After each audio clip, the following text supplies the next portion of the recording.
Discord bought Gas. Now, I'm not talking about the combustible hydrocarbon, I'm talking about a phone app called Gas. Now, if you don't know what Gas is, basically it's kind of like this poll application where you connect to people in your school and possibly in your grade if you want that, and you can answer anonymous polls. So who do you secretly admire? And you press on someone's name, and when you do that, they get a little notification telling them, ooh, you got picked. And the point of this whole entire app is to try and be positive to people, of course, and this is basically kind of like a glorified quirky yearbook polls, like who's always on their phone, and of course, it's little Timmy, the worst multitasker, and the most likely to die in a horrific car accident. Now, looking at Wikipedia, because I'm not clairvoyant, Gas was actually based upon a prior app called TBH. Basically, this TBH app was made in September 2017, and Facebook bought it in October 2017, so that's a pretty quick turnaround time. But unfortunately, in July 2018, it was dissolved, aka app went bye-bye. Basically, Gas just used that formula, redid it, and now they were actually the most downloaded app on the Apple App Store in October 2022, so things turned around for some reason. So anyways, let's get on to the Discord part, because I know that's pretty important, because my whole channel's based on Discord. But Discord made a nice, beautiful blog post that tells you the extent of this acquisition. Today, we're excited to share that Discord is acquiring Gas, the popular poll-based social app that lets friends share compliments with one another, and I'm being very sarcastic, because I'm about to set this whole thing up for failure pretty soon. Gas is all about uplifting and empowering each other through positive affirmations. Let's skip all this PR nonsense and let's just get into what's ahead. So at this time, Gas will continue as its own standalone app, which is good. We won't have to worry about Gas and Discord or Discord and Gas, and the Gas team will be joining Discord to help our efforts to continue to grow across new and core audiences, aka we just want to advertise to people using the app to use Discord, vice versa, make a whole bunch of money. Now, of course, I think it's time for me to talk about how Gas is fundamentally flawed with an anecdote. I'm going to talk about an app called Yik Yak. Now, Yik Yak was kind of the same premise. You could anonymously post whatever you want. And here's an example from Yik Yak. I'm honestly just done living with my roommate. I don't know why I put on that voice, but you can already tell. It's an anonymous posting system. But whenever I went on Yik Yak, and it was close to my school, you want to know what I got?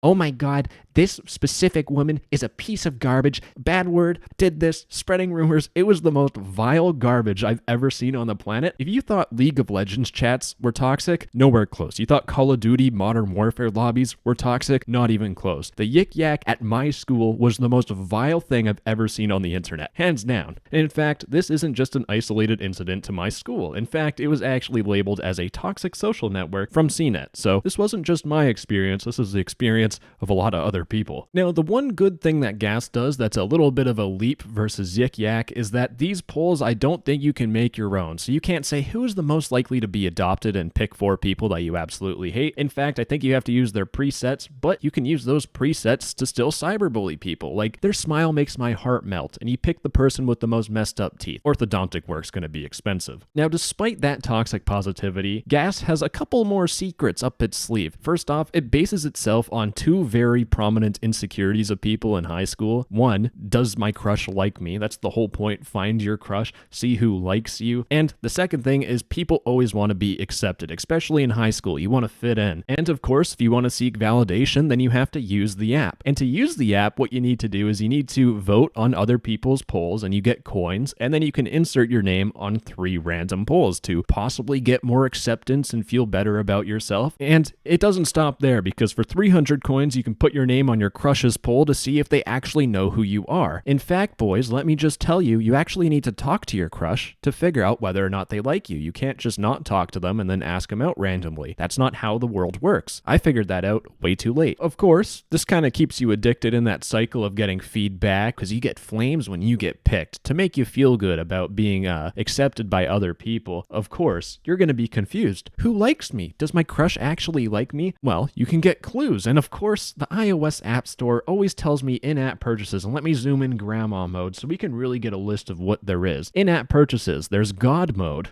What a name. There's God mode secret discount, reveal poll, God mode, and God mode light. When God mode 1 wasn't good, they have God mode 2. So, if you want to figure out who likes you, you can just buy God mode, and I'm pretty sure it's like $10 a month. It's a subscription service, of course. Now, what does God Mode do? Well, thankfully, I have this page really handy. I'm great at planning this stuff. So God Mode is a subscription that unlocks these features, and it's kind of put in two sections, right? We have these four. Unlimited hints. You can see the first letter of someone who voted for you. So if your name starts with a Z, a Y, an X, a Q, you're kind of screwed. Sorry to hear that. But you can have two bonus reveals, so you can see the full name of someone who voted for you twice, which ruins the whole point of the app, and you get double coins. So if paying the developers $10 a month wasn't enough still, you still have to use the app to get coins, and you get crush alerts. So, oh my goodness, what if that one person I had a crush on out of the whole entire school decides to add themselves to my poll? All this is just latching on to people's insecurities, like, am I accepted by people who actually likes me? Do I have a crush? All those insecurities that you have are just being monetized with God Mode. But wait, there's more in God Mode. There's anonymous mode. So if you're one of those pieces of human garbage that love trash talking your school friends online for your own entertainment, well, anonymous mode has your back. You can send polls 100% anonymously. Well, for $10 a month, you can solve all those problems, even though honestly, this is just feeding into your insecurity and making it worse and worse. Now, gas does have its issues, and that also kind of was my opinion right there. Let's move on to Discord, because Discord is nowhere close to being perfect either. And I'm going to hit you,